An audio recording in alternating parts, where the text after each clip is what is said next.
Hengitysrytmeillä leikkiminen on aivotreeniä, jolla voi tehokkaasti katkaista hermoston, hengityksen, mielen, ajatusten jumiutuneita tiloja.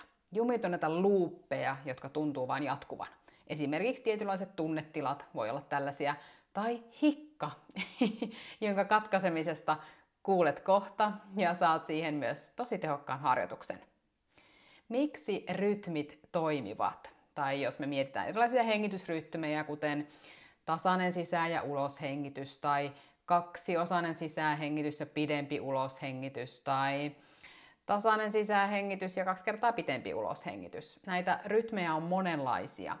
Ja mitä hengitysrytmeillä leikkiminen tekee, on, että ja vaikuttaa tuonne aivojen hengityskeskukseen, tietenkin koska hengityksestä on kyse. Ja hengityskeskus lähettää aika laaja-alaisesti viestejä muun muassa aivojen tunteita säätelevään järjestelmään. Eli hengityksellä ja tunteilla on aika tämmöinen syvä yhteys ja erilaisia rytmejä, hengityskaavoja käyttämällä me voidaan luoda erilaista aivoaktiviteettia, erilaisia tunnetiloja ja sitä kautta erilaista olemisen tapaa maailmassa, erilaisia mielentiloja, miltä minusta tuntuu. No, tällä videolla kuulet erityisesti kahdesta eri hengitysrytmistä, jotka on viime aikoina saanut myös palstatilaa mediassa. Fysiologisesta huokauksesta ja sitten tosiaan hikan katkaisevasta hengityskaavasta. Ja nämä on yllättävän tehokkaita, mä suosittelen kokeilemaan. Eli erityisesti nyt puhutaan siitä, että jos tuntuu, että oot jumissa jossain, hermoston tila, joku ajatusluuppi, vireystila tai mikä tahansa tämmöinen, joka vaatii jonkun pienen katkaisevan toimenpiteen, me voidaan hengityksellä, hengityskaavalla tämmöinen meidän aivoille antaa. Katsotaan ensiksi fysiologista huokausta. Eli tämä on hyvin luonnollinen hengityskaava, hengitysrytmi. Meidän keho ottaa aika ajoin kerran minuutissa tai kerran parissa minuutissa vähän syvemmän hengityksen, joka aika usein on semmoinen 2-osainen sisäänhengitys ja pitempi uloshengitys. Tämä on ihan luonnollinen itsesäätelymekanismi. Eli aika usein hengitys muuttuu silloin, kun kehon tila muuttuu. Eli on joku semmoinen, että okei, nyt pitää jotenkin keskittyä enemmän tai nyt on aika rentoutua tai mitä tahansa. Ja me voidaan käyttää näitä tietenkin myös tietoisesti hyväksi. Eli 2-osainen sisäänhengitys ja pitkä uloshengitys. Tämä uloshengitys voi olla suun kautta tai nenän kautta. Ja sisäänhengitys, tämä usein ohjeistetaan niin, että ensin keuhkot täytetään ensimmäisellä sisäänhengityksellä. Pieni tauko ilman, että hengität ulos. Ja sitten tulee vielä semmoinen keuhkot aivan äärimmilleen täyttävä pienempi sisäänhengitys. Ja pitkä uloshengitys. Mä suosittelen kuitenkin, että tämän tekee niin, että olkapäät olisi suhteellisen alhaalla rennot. Ja ajattelisin, että tämä hengitys ei mene solisluitten yläpuolelle. Eli se viimeinenkin hengitys olisi niin kuin tästä alaspäin täyttävä, jotta siitä ei tule apuhengityslihaksia vahvasti käyttävä vertikaalinen hengityskaava. Tämä on todettu, että tämä tehokkaasti tämä fysiologinen huokaus lieventää stressitasoja, koettua stressiä. Ja joskus suositellaan, että tätä tekisi noin 5 minuuttia putkeen. Mun mielestä 5 minuuttia aika pitkä aika. Oma kokemukseni on, että 1, 2, 3 tällaista rauhallista tuplasisäänhengitys, pitkä uloshengitys toimii jo aika tehokkaasti.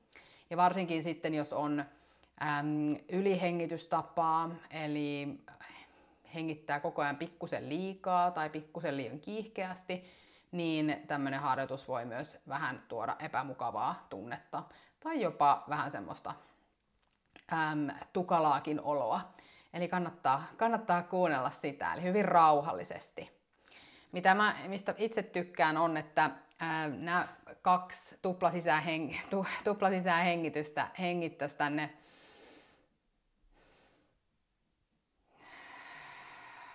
hyvin alas keuhkoihin, eli joskus jopa käsien käyttäminen täällä alarintakehällä kylkiluilla voi olla tosi kiva tapa tuntea, että hengitys laajentaa ja tapahtuu täällä pallealla. Ja siihen voi myös lisätä semmoisen mielikuvan, että ilma virtaa spiraalinomaisesti nenän kuorikoiden kautta ilmateihin ja sieltä keuhkoihin. Eli oikein semmoinen nautiskeleva kaksiosainen sisähengitys. Hyvä.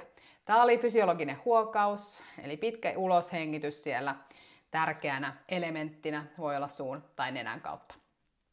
Sitten toinen rytmikaava, jonka lupasin esitellä, on hikan katkaiseva hengityskaava. Tämä on vähän samantyyppinen, eli 3-osainen sisähengitys ilman uloshengitystä välissä. Siellä voi olla pieni tauko. Sitten 15-30 sekunnin pidätys sisähengityksen jälkeen ja uloshengitys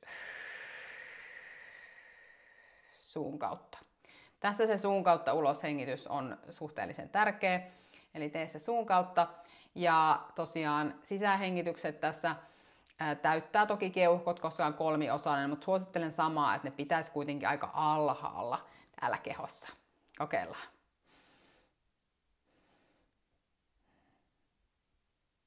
– 15-30 sekunnin pidätys. Rentoudu pidätyksen aikana. Ja sitten tulee pitkä huokaiseva uloshengitys.